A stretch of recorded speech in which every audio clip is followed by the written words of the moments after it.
За бидний өдөр тутмын үндэсний хэрэглэдэг мах, луун, сонгон, таалах зэрэг хэрэг хэмжээний цартуул агуулгыг бид харцгаая. За тус бүртийн яодын ус мулаас 2 төслийг хийн.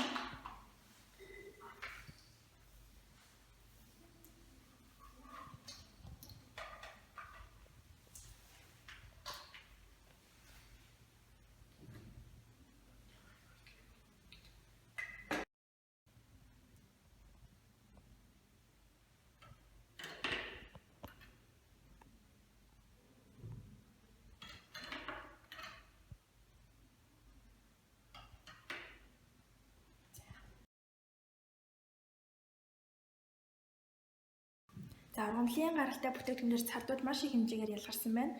Үүний тод жишээ бол энэхүү бүтээгдэхүүнүүдээр хар хөх туяа илэрсэн байгаа. За харин махан бүтээгдэхүүнээр тийм ч хэмжээний цардууд илрээг байна.